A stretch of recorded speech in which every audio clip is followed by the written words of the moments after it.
this is what I've often thought about the relationship between what you were talking about, that there's no forgiveness of sins in leftism. Because God is projected into the utopia to come, right? So in dialectical materialism, the various structural forces fight it out on the battlefield of the present. And then, like we're saying, the oracular future is the marginalized, which finds its voice. So that's why you also hear, listen to Black voices, listen to women's voices, because the voice is the utterance of consciousness, historical consciousness coming into being. And that is a cycle that's going to lead us towards utopia. So the role of the individual is simply to play their part on the stage of history and then expire, and to be basically sloughed off like a snake skin, because history is going to constantly molt itself, and eventually this beautiful, beast will be born that will be the utopia where everyone lives, perfectly. A perfect world where there's no racism, heaven, no sexism, and no inequality. The white person's job at this time, in this present, is to, expunge their racism, which they, it's just like their sin. You can't be free of it, but you can simply act on the stage of history in a responsible way by doing things like not platforming Charlie Kirk or, using your power to uplift Black voices, right? You're supposed to basically submit and be subordinate to Black consciousness or female consciousness or trans consciousness or whatever the consciousness is. Until, I wonder how many of them want to uplift Isaiah's Black voice. Right. Of course, it's not actually. Wait, whoa. You have experience with that, though, Paul. Yes. Why don't you tell us about the time you tried giving or even talking about Glenn Lowry, please? Oh, yeah. Yeah. So I was talking to my, this was about 3 months before that meeting I was describing in February. In November, what year was this, though? 2021? This would be 2020. Okay, 2020. Yeah. Okay. And I, other than math, I also taught some philosophy courses. I taught a course in Stoicism, which I created. I thought the kids this was sort of my way of creating curriculum that would address some of the other things going on in the school. Shout out to Marcus Aurelius. Yeah. Seneca. And I also taught a persuasion class, because I figured, one of the things the kids had trouble with was they learned to recite slogans, but they weren't actually, persuasion was difficult to come by. And to persuade, you need to hear arguments that are different from yours. So I was thinking, well, in order to teach like different points of view, could I bring in a reading from Glenn Lowry on, that was counter to what a lot of the, basically everything every explanation for, the struggles of the Black community that they were getting from all their teachers. So I did the thing you're not supposed to do, is I asked for permission instead of asking for forgiveness. I went to my, the principal, and I said, here's the reading I'd like to present to the kids. I'm going to have these other readings. It's not going to be indoctrinating in the other direction, because I want them to discuss it in context. And he said no. He thought it would confuse the children to have a Black voice that did not have a Black opinion. He put it a certain way that I put in the article, and he thought it would be better if I used a white conservative to describe that position. And I said, well, this is a professor at a school that we aspire to send our children to at Brown University. Yeah, highly respected. And he is a Black man. And you're actually telling me not to include this person in the curriculum as an articulation. And I think regardless of race, he's like one of the most, articulate, if I could say that without. No, you can't. You're not allowed to say anything nice about Black people, or you're fucking racist. He's very well spoken. Yeah, I should say, he's good with words. Can I say that? His dialectical ability is sublime. Yeah. Right. That would get me. There you go. That's acceptable. Right? That's acceptable. And so he was shot me. He shot me down, and I said, okay, like I guess I can't do that in the class, or might Can get I- fired. But you Can I know, ask Isaiah a question real quick, Paul? Like, what would you say Yeah. is a black opinion? How would you define that? yeah, what I'm curious. It's a black opinion. Anyway, sorry. Go Black ahead, opinion. Paul. Hillary Clinton really does carry hot sauce in her purse. Black opinion. I'm only gonna vote for Biden and the Democrats. Well, he's Oh gonna- yeah. Otherwise, I ain't black. Right, exactly. Yeah. We don't. Yeah, like I absolutely. I'm gonna be honest with you. What Can't take it, man. this? You know what it is. I'm gonna show y'all something real quick. I'm gonna share Oh, you got something? because I feel like this is Herbert Marcuse Oh, from 1969. Oh, Okay. there we go. Here we go. I believe the name of it. It's called An Essay on Liberation. Okay, from 1969. And it says, quote, the ghetto population of the United States constitutes such a force. Confined to small areas of living and dying, it can be more easily organized and directed. Moreover, located in the core cities of the country, the ghettos form natural geographical centers from which the struggle can be mounted against targets of vital economic and political importance. In this respect, the ghettos can be compared with the Faubourgs of Paris in the 18th century, and their location makes for spreading and contagious upheavals. Sounds like some BLM riot stuff. Yup. Yeah. Absolutely, it does. In fact, I'm gonna take it back. Wait, where is it? Where is it? That's backgrounds. Hold on a second. This actually, this reminds me of it reminds me actually of this. The goal of the international communist conspiracy is world domination. They have thus far been highly successful in accomplishing the step-by-step objectives necessary for reaching that goal. In the United States, the communist plans call for two revolutions at once. A revolution of a supposedly oppressed proletariat or working class against a capitalistic system that is supposed to breed wage slavery, unemployment, poverty, crises, and war. The second revolution is a revolt of the supposedly poor and oppressed Negroes of the Black Belt against the supposed lynching, segregation, social ostracism, and exploitation of the white man.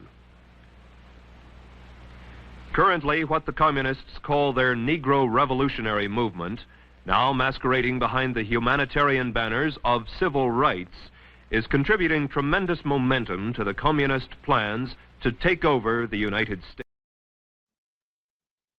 That is why black people vote Democrat in droves.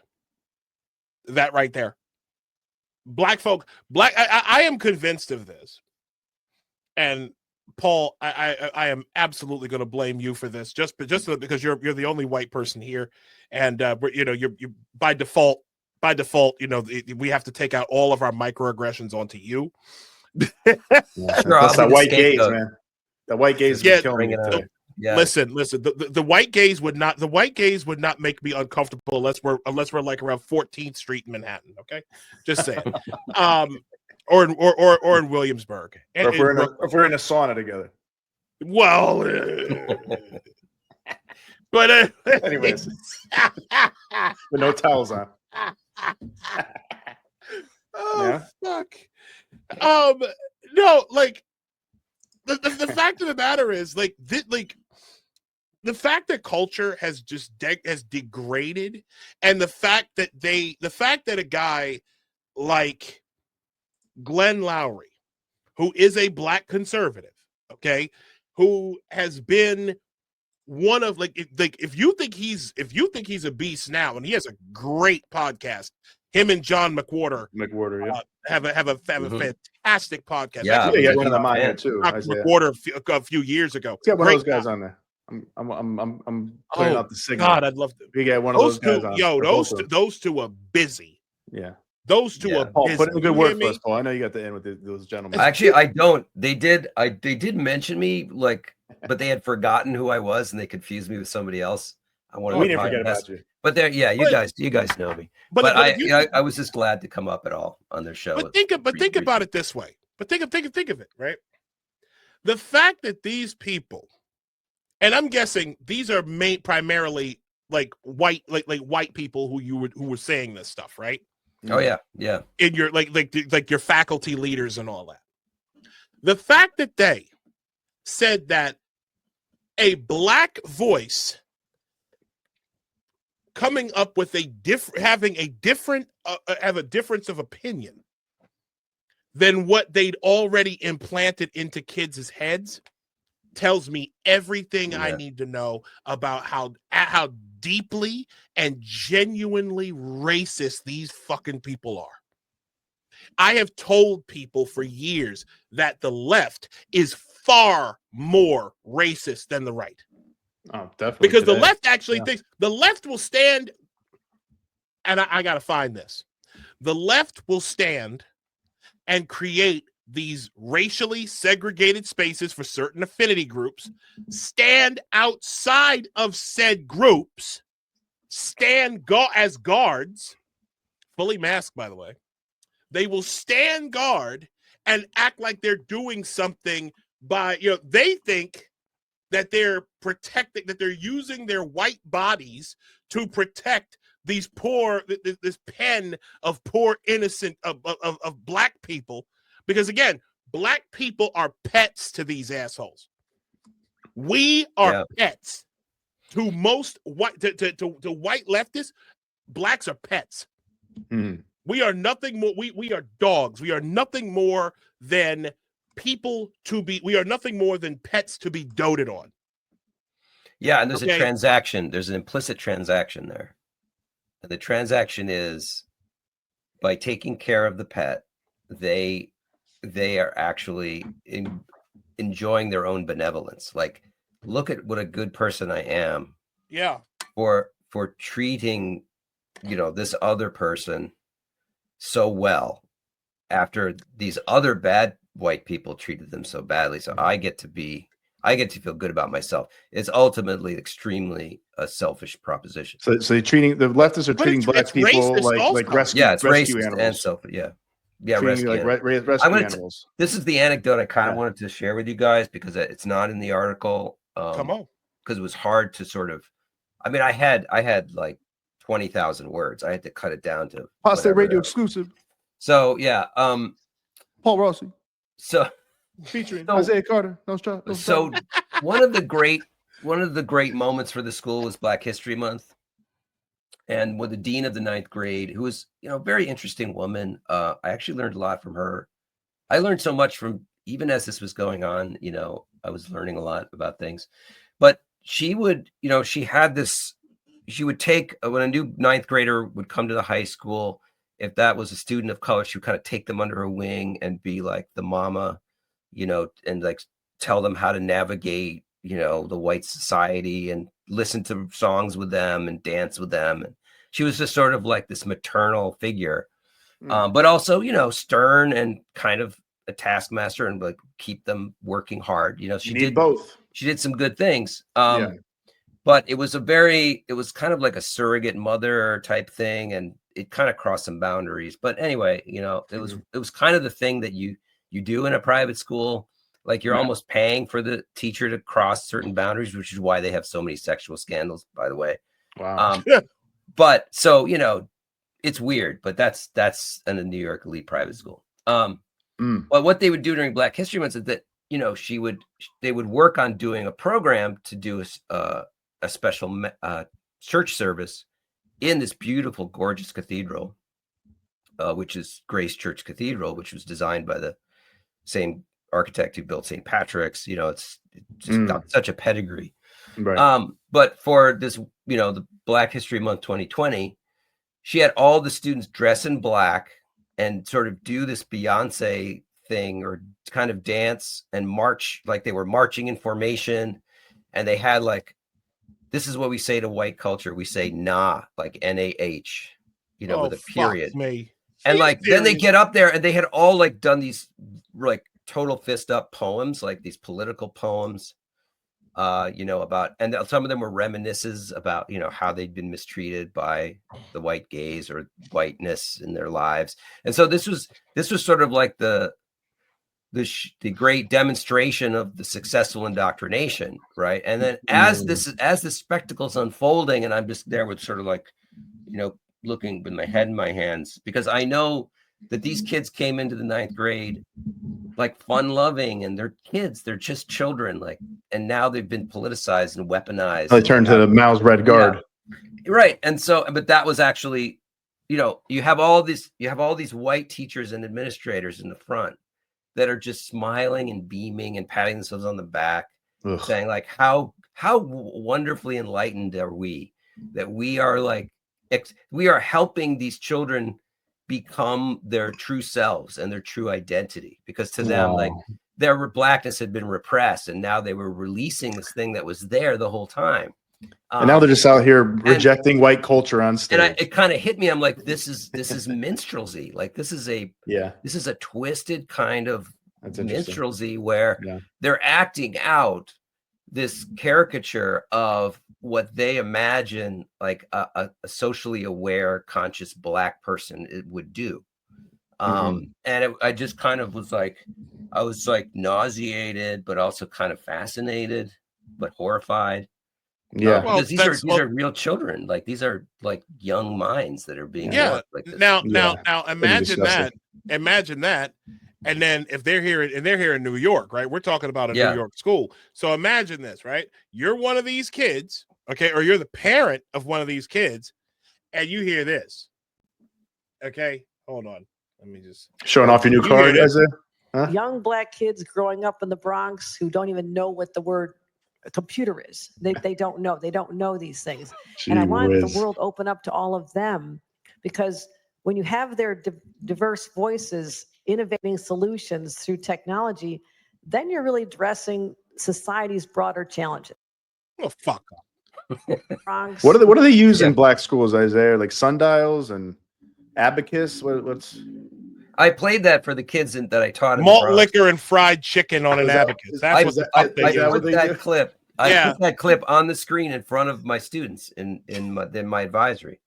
So they're all black. They're all from the Bronx. And I was like, what do you guys think of this? This is the governor of your state. And I played that for them. And there was like an awkward pause. And they were just like, and then one guy was like, I know what a computer is. And then like another kid was like, that's racist. I bet you do. Like, yeah.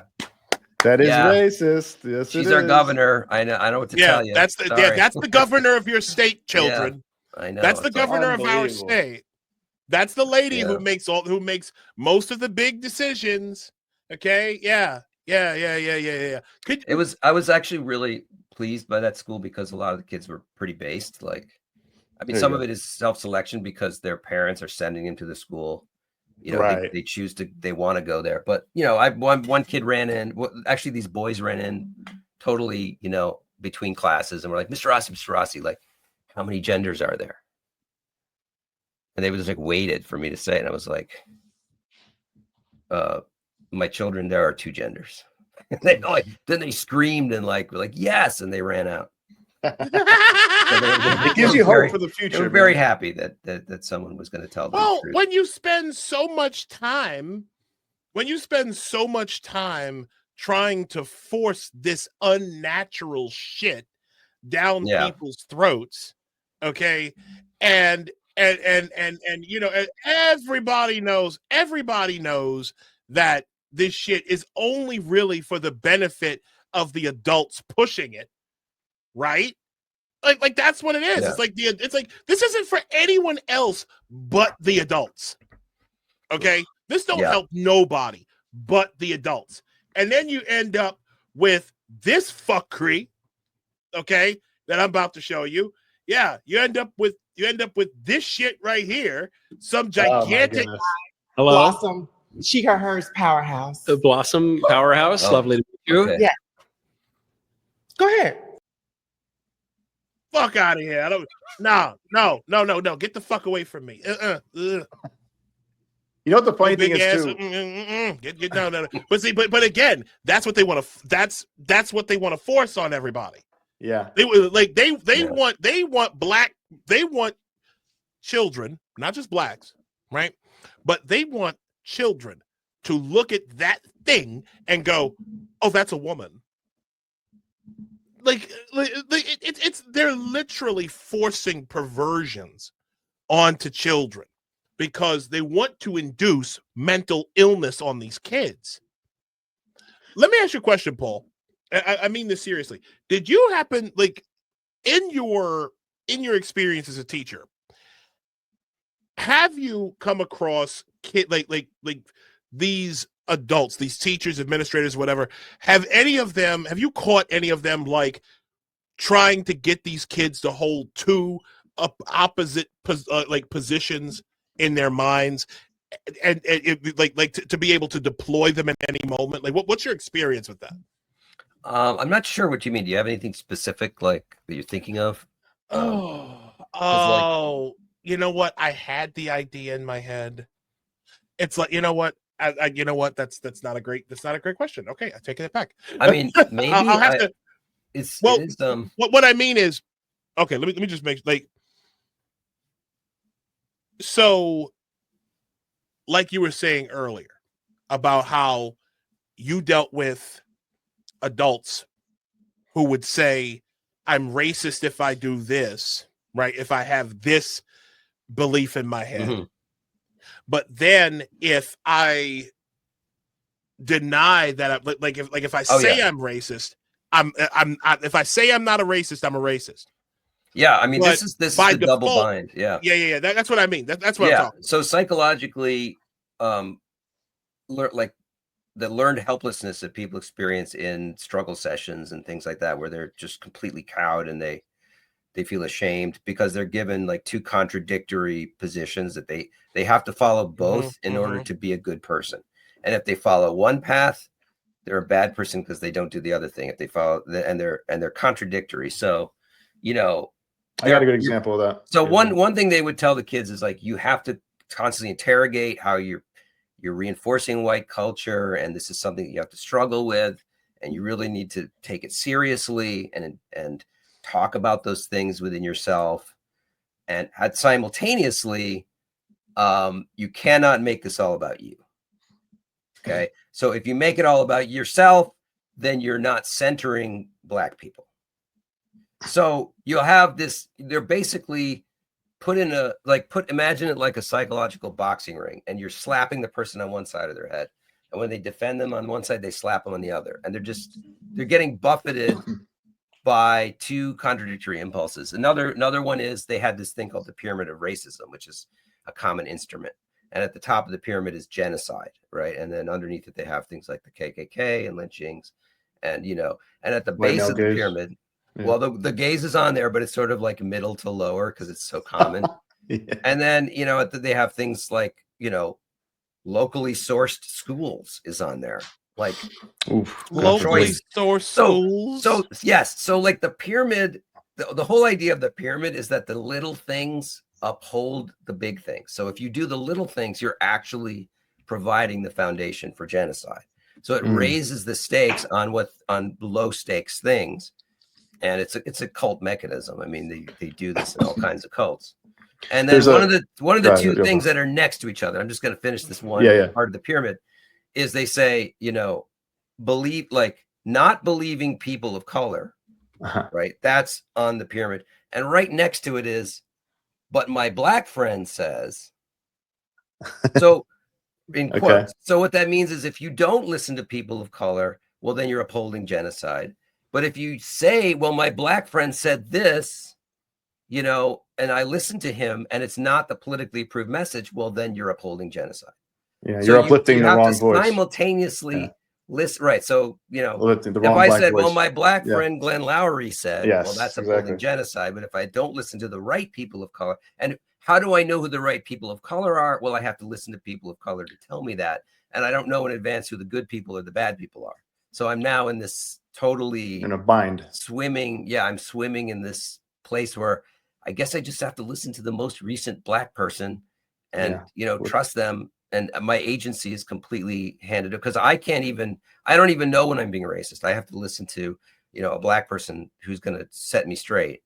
So you have to visit your oracle, and you I don't. Yeah, you have to oracle. go talk to the oracle, but you can't actually have them do the work for you, right? So you have to read how to be an anti-racist, right? So you have to do the reading and white fragility. That's such then go talk to them. Fucking shit, man. Right. So of course it is totally this concept. It's this Rube Goldberg contraption of, self-criticism, and it really is. It's very Maoist. And there's another example I could point to too, and there's another one after that, I think. But one of them is probably, you guys know, obviously gentrification is that's racist and bad, and it oppresses black people, people of color. What's the other? What's the opposite of that? Well, when Walgreens moves out of the neighborhood, well, then you're racist because you're denying there's a term people. for it. Do you guys know that? Do you guys know what the term is? What is it? Degentrification? What is it? It's white flight. White flight. White yes, flight. yeah. White flight. So you can't move in, you can't move out. Yeah. If you're white, it's like either way you're racist, man. It's ridiculous. I'm actually looking for something right now. And cultural appropriation's another one. They did a good. I don't know if you guys saw "Am I Racist?" but with Matt Walsh. Matt Walsh's. That was good. Oh, that single-handedly ended. What's her face? Oh, D'Angelo. Robin D'Angelo. He brought up a good point with one of the DEI women. It was some white lady, I believe, and he's like, he's like, I have a. He's like, you don't want a cultural appropriate. First of all, I think they complain about like, hey, white girls prefer white princesses, white little girls prefer white princesses, and they don't want to have the black princess or the brown princess, a Pocahontas doll, whatever, right?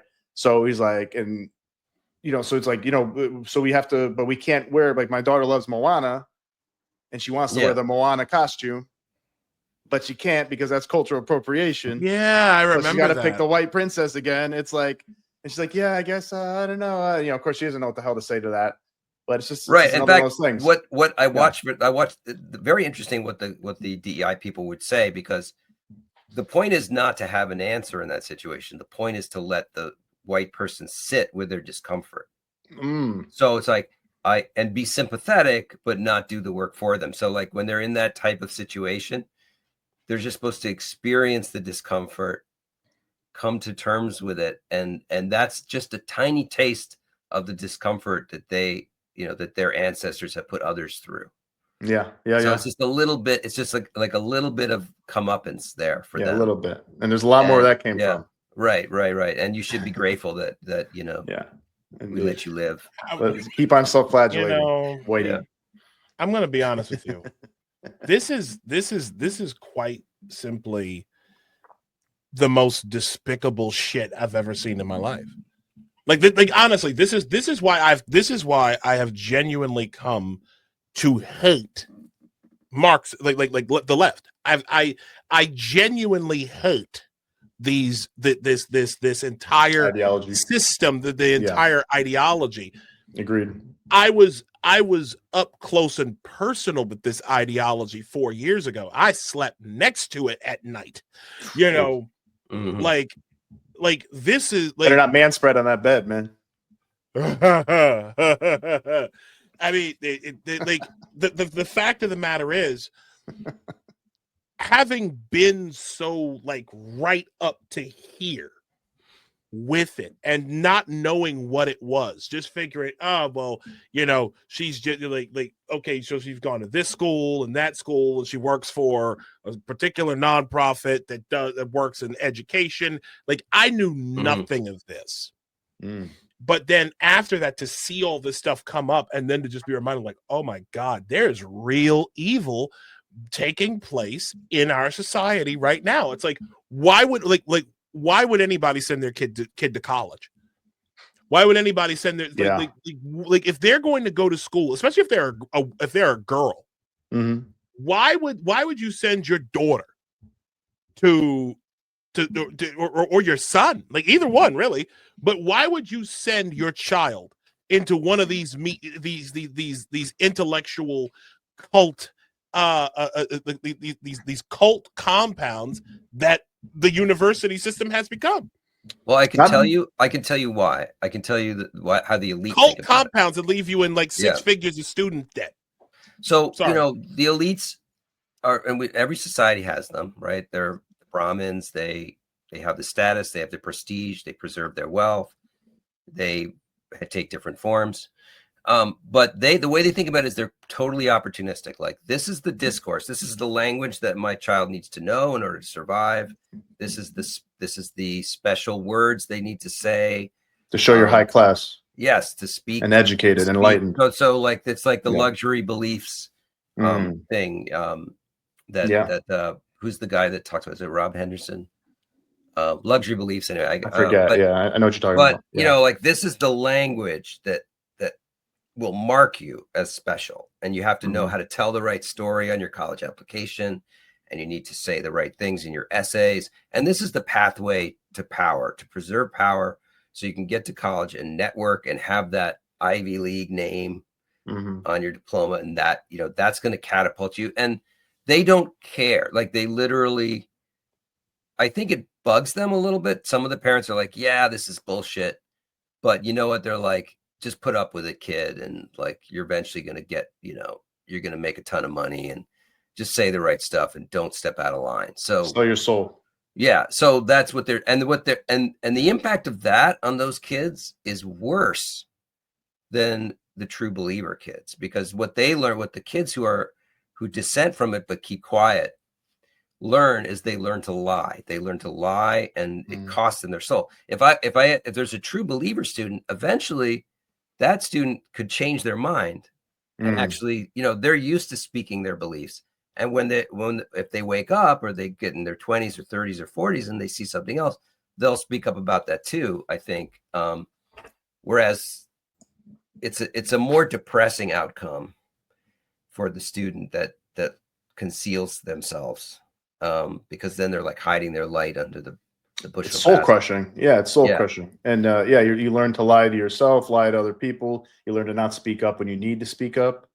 Yeah, like you did, so Paul. There were some boys that spoke up, even they knew it was unpopular. And it's usually the boys, because the boys are not as compliant, like some of them. Right. And one kid was like, I like Nietzsche. He was just like, he latched onto Nietzsche, because Nietzsche was like a big middle finger to all of this defiant, this phony, fearless, religious, waspy crap, that had been corrupted. And it was a way to get back at everyone. It was like, yeah, Nietzsche's great. I was like totally validated. Like, go for that. Go for it. Like, it's a great jumping off point. So, there was still some punk rock in even those kids, in this very rarefied atmosphere of. It's hard. That's a spirit that it's always going to be there. It should always be there. Unless I guess you have a totalitarian communist state where, as soon as you pop your head out, they chop it off. But a lot of the boys were sort of baited, because they wanted dates, they wanted the pretty girls, and then the girls were pretty much 80% on board. They'll swipe swipe left if you're a Trump supporter. Right. And exactly. Saw a lot of that in the dating. I saw a lot of that in dating apps too, even when I was still single. People that constantly I'd see, if you're a Republican, if you're I'd see that probably every fourth profile or something like that. So you have to be willing to be true to yourself during puberty, which is, God knows how hard that is when your hormones are raging. You can't compromise your beliefs. There has to be something more important than sex for you as a prepubescent boy, which is hard, right? You have to be like independent. And the kids that were the most resistant were the ones that had strong religious foundation, because they had a competing moral system they were raised in. Yeah. And that gave them, that's why they really need to get into the religions and change the code of the religions. Yep, exactly. And also dismantling the nuclear family, dismantling American secular, quote unquote, American secular religion of like, if you work hard, you'll do well. It's the land of the free, home of the brave, all that great stuff. Let's destroy that, let's dismantle that. So there's nothing to really believe in besides what they did. It's a cultural revolution, right? It's what it is. It's just destroying the old traditions, the old virtues, all of that. It's Maoist. It really is. Maoist. It is absolutely Maoist. It is absolutely. It's a culture. Maoist. It's a culture killer. That's what it's meant to do. That's exactly what it's meant dangerous. to do. That's dangerous. It is meant to destroy cultures. It is it's as many things. Is this what it is? Like like this is what we are up against the greatest evil that was never supposed to come to our shores. Yeah. I firmly believe this. This, for leftism, I remember last year when I was in Jamaica with my fiance, and we were riding back out to St. Catherine Parish, where Kareem, where we were staying. And I had a pretty deep conversation with my fiance's uncle. Okay. Great guy, worked in politics most of his life, works in real estate. Great guy. Okay. I love and we were talking, and I remember telling him, because again, most Black people, and I'm coming across this with like coworkers now, they can't possibly comprehend why a Black man would vote for someone who they've been programmed so intensely to hate, such as Donald Trump. And I remember saying something to him, and I said, something is fundamentally wrong with the Democrat Party. And what that fundamental wrong is they've been suffused with communism. We are talking about a full-blown leftist, we are talking about a full-blown Marxist movement. This right here is what scares me the most about our current moment. Okay, from the School of Life. And it says, it is a grim paradox that the worst deeds that humans have ever been guilty of have been carried out by people with an easy conscience, people who felt they were definitely on the side of angels, people who were entirely sure that they had justice in hand. What unites the people who report their neighbors to the secret police, the crowds who burn their victims at stakes while dancing around their agonized bodies, the government officials who set up purification camps, and the nations that wipe out their enemies with special barbarism, is their consistent and overwhelming sense that they are doing the right thing in the eyes of God, history, or truth. Yep, exactly. When trying to understand why people do evil things, never start from the position of imagining that they understood them as evil. Remember that they would have carried out their nastiness cocksure that they were paragons. An impassioned feeling of being the instrument of justice has been at the heart of humanity's most appallingly unkind moments. Yeah, I was actually just about to say something like that right before you did that, because that's why it's more dangerous. I think the left in this woke, progressive, neo-Marxist, neo-Maoist stuff is much more dangerous because it is in the cloak of virtue, in the cloak of diversity and inclusion and acceptance. So it's like, how do you even argue against that? It has titles like anti-racism, anti-fascist, right? So this is a trick of the left, and like they don't teach anybody about communism really in schools so much for like the last 2 decades at least, and how they killed over 100 million people in many different countries. They don't teach about that. All you do is hear about Nazis, fascists all day, all year long, and how evil Europe and America are with slavery. And it's how you end up. But they don't talk about the communists at all. So it's like they just brush that to the side. No, we don't talk about that. We don't talk about Mao. Tell me. So like to them, it's like, of course, this is good. This is good. We're helping with diversity. We're including everybody. We're being empathetic.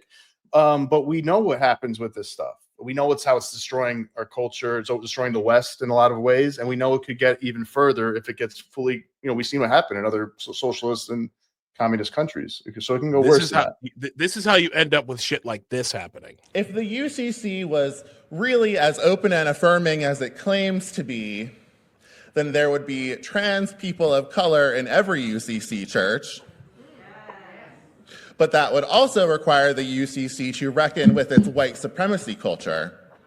90% Says the of the gigantic UCC white male is white. in drag. And if you look a little deep into the history, you will see that the UCC has its roots in American colonialism.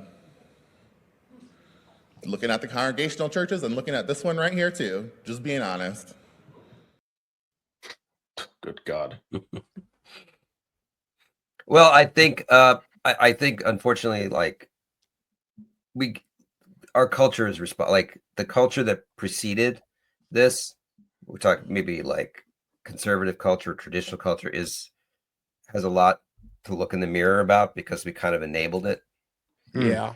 Like we were a lot of people who could have protected against this abdicated their responsibility to do so.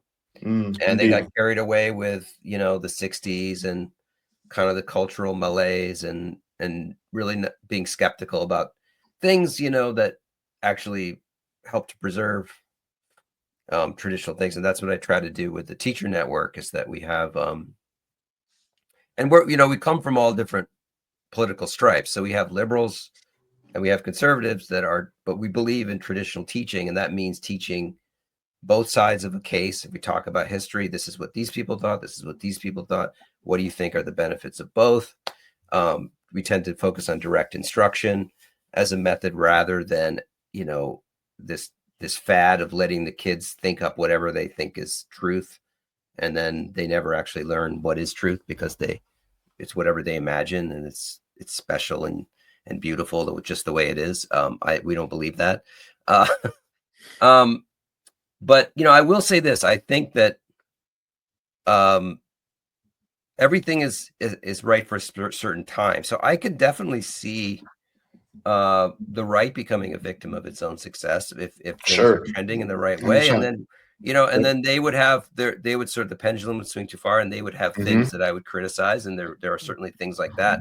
But I think the overwhelming pressure right now is even with Trump, you have all of these people were educated at these schools of education to go teach children in this manner.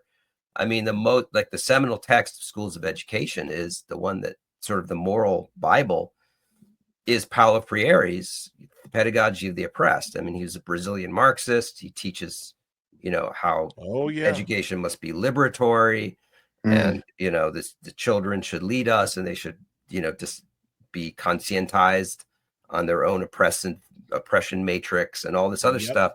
And all of those teachers, there are millions of them are still out there no matter what Trump does. And they're all going to continue to perhaps reframe and change their resumes up a little bit, but they're going to be in front of your kids just like that. So, the way I like to teach is, I don't just teach math. I also teach other subjects. And the way I try to do is like, whatever context I'm in, if I'm in a context where all the kids believe X, I want to present them with the best arguments for Y and why X is not always correct. And then they can, once they learn all the other side, then they can decide for themselves whether they lean on the X side or the Y side, whatever the argument is. And if I was in a place where all the kids believed Y, I would teach them X. And I would say, what are the arguments for X? Do you really know the arguments for X? Could you argue with somebody who knew? And a lot of times the kids are deprived because if they have one moral foundation, they never learn the countering argument. So you can't just ask them to come up with stuff on their own because they never learned the other side of the case. So that's sort of I don't believe in just letting the kids figure stuff out for themselves because they're always going to take the easiest path.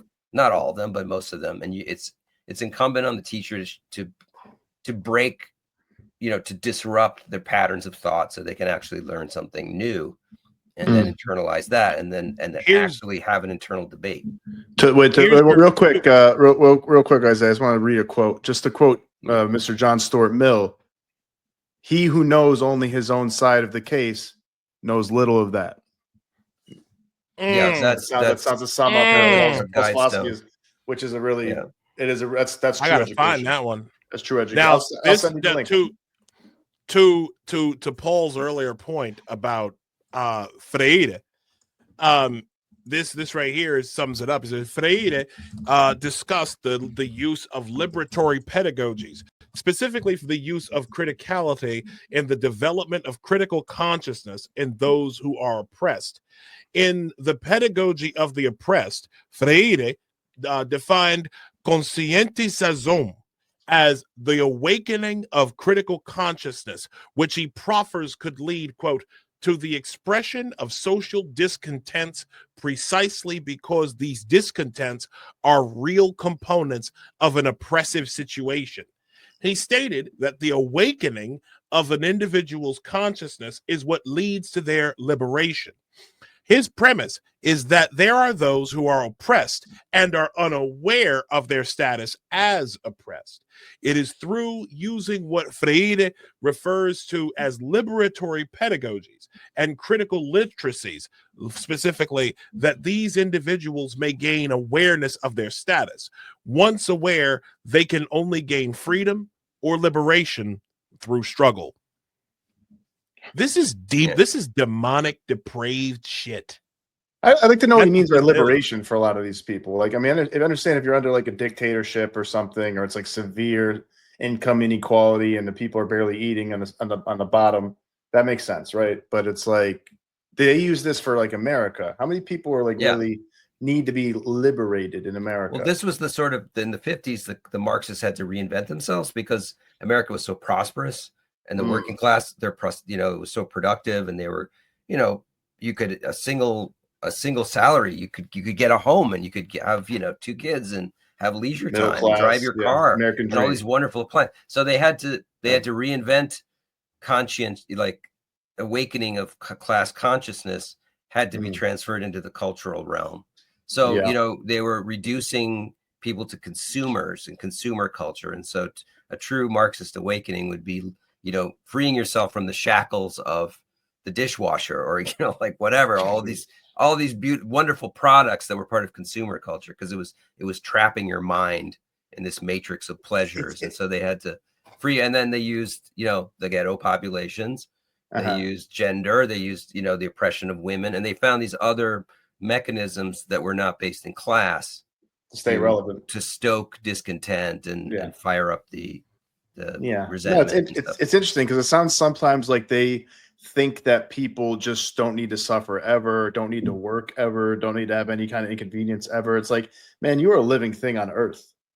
Like that's the fucking name of the game on earth, man. And even if you're like the most wealthy, privileged person, as a human being, you figure out ways to make yourself miserable if you don't keep yourself busy in some good work. Some decent work. Yeah, well, this is the you can be Rousseauian loaded. vision. Yeah, right? you will drive yourself nuts somehow. Before there was culture, in a state of nature, people were perfect, and they gave everything freely to each other. There was no evil, right? It's the Garden of Eden. And then society and oppression took that away from us. So we actually externalize our sin into society. Whereas, Thomas Sowell's, constrained vision actually says, no, human beings are not limitless in their potential. They have sin, they have evil. We try to devise the best governmental mechanisms to control that and manage it, but we're never going to get a perfect society. So it's very much like, and people aren't limitless in their potential either. That's another thing that gets like people have their own. They have certain personality or talents, and sometimes they're not that talented. Some people have a very low IQ, and they can only do certain jobs. And there's some people who are really smart, but they cannot do certain jobs, no matter how smart they are. They're not smart at that. Like if you're like an analytical, mathematical mind, maybe you're not. It's going to be really difficult for you to do language stuff and ideas and philosophy, or vice versa. Right. Well, the thing that religion does is, even with those differences in abilities and talents, we're all children of God, and we all deserve to respect each other as equals, right? So, 100%. But when you lose the it's not that we're just. part, I would disagree with you on one thing. It's not that we deserve; it's that we're called to by God. Like that's a calling. That's something that we are commanded by God to do. Like that's there's a duty to do what you were talking about, Paul. Sorry about that. No, And yeah, I would no, that's a also good add. point. I would also add to that too. It's not all just a calling. It's also the reason why I think a lot of religions believe that we're all equal in the eyes of God is because we all have divine spark. We all have a soul, right? Like we all have a part of God in us, which I also believe. And I'm not a religious person. I just believe that happens to be true. Yeah, Marcus Aurelius called it the fragment of divinity. It's like you have a shard. I never heard that like before. Like that's a crystal. Exactly right. That's what I believe. Crystal in yourself somewhere. Yeah, and it pops up when you conceive, probably, and you're just sitting there, and pop it up, and you become a baby. That then fragment is and part it goes of away. what he called the world soul. So the world soul was this monist kind of collective. That's how thing. I look at it. And now we're broken. Yeah, we can't get back to that, but we have this little messenger within us, which is the divine element. So we all have a lot of value because we are part of God. I mean, God is the most valuable thing. Being a part of God is pretty fucking valuable as well. Part of my French Lord in heaven. So Paul, I really appreciate you coming on to the show with us tonight, man. I really Thanks do. for having me. Yeah, it's great discussion. You are someone who we absolutely want to have back on here. Oh yeah, 100%. I'm going to do a better job of staying in touch with you. Where can people find your work? Anything that you'd like to add before we wrap up? Yeah, if you're if any of your listeners right now are a teacher, you want to get in touch with me, my DMs are open.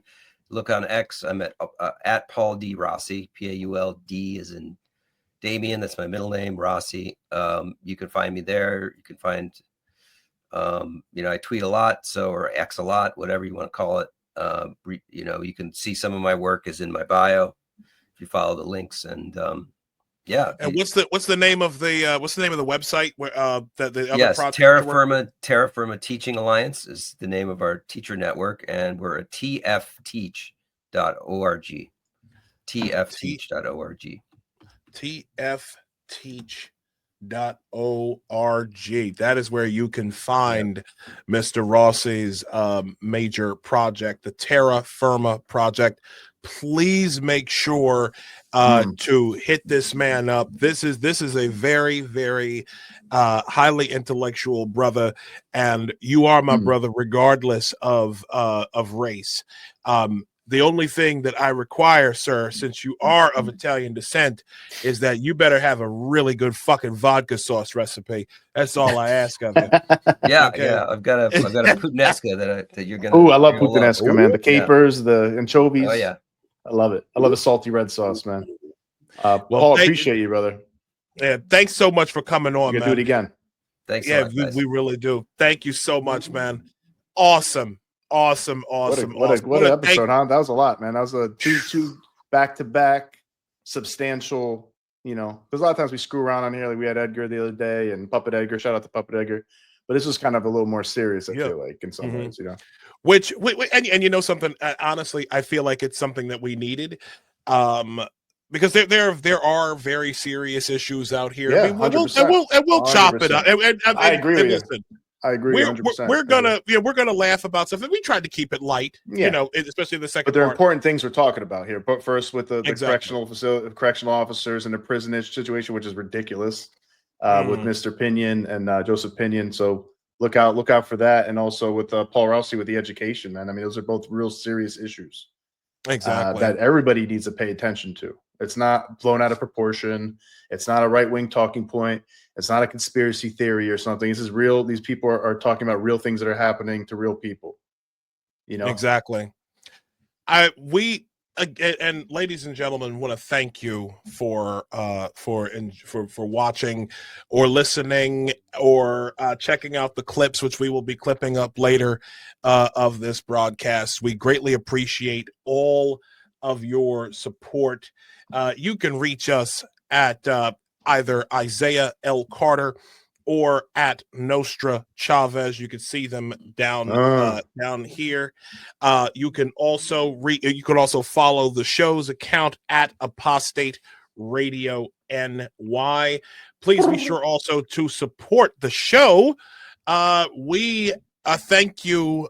So we thank all of you who have given money to us here. We thank you. Buymeacoffee.com/apostate radio. We thank you for all gifts that you send our way. We are working towards we're working Shout out to on Alexis big Irvine, by the way. Shout out to Alexis Irvine, one of our supporters. Yes. Maha Uncensored. I know, Alexis, sorry we're a little late with that, but really appreciate we're sorry that. about that. And Maha Uncensored for becoming a supporter as well. We have some new membership tiers too that you might find interesting on buymeacoffee.com, Apostate Radio, with some special opportunities and privileges. So all supporters appreciated.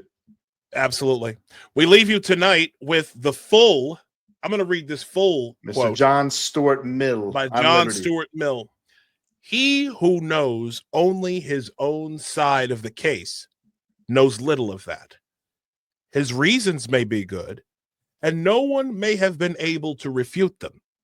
But if he is equally unable to refute the reasons on the opposite side, if he does not so much as know what they are, he has no ground for preferring either opinion, nor is it enough that he should hear the opinions of adversaries from his own teachers presented as they state them and accompanied by what they offer as refutations.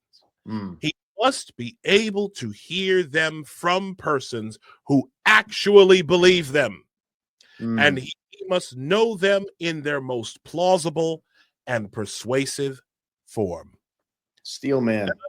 In other words, ladies and gentlemen, go out there and talk to people you don't fucking agree with. Go find community with people who you don't know. Okay? All of this garbage about platforming evil people and only listening and you only knowing what you know from what you might have gotten from Joy Reid or Rachel Maddow or whatever. Okay, or what you might have seen in certain liberal and certain leftist circles. Don't be these people. Okay, we're in the middle of a hostile government takeover. I want to talk about it, but I'll be late for work. And if you say wait a minute, do we have to stop this? We had one, but don't be that. Okay, I'm sorry. Okay, don't be that. Nose can't help himself. Okay, I have to dance to. Yeah. Nose can't help himself. So I give him a pass. But folks, please do not let these people who are trying to divide us. Do not let them win. Our country, our society is worth more than being atomized by totalitarians. It honestly is. I love my country. I love New York City. And I'm so glad to live in a country that, as flawed, as imperfect as it is, we are able to speak opinions freely as men and women, as men. And I praise God for this. So we thank you for joining us tonight. Thank you once again. Have a great night. Nos, thank you, brother. Zeb, thank you. Appreciate you. Appreciate everybody listening. Thanks, Paul Rossi. Thanks, Joe Pinion. Appreciate everybody. Thanks, y'all.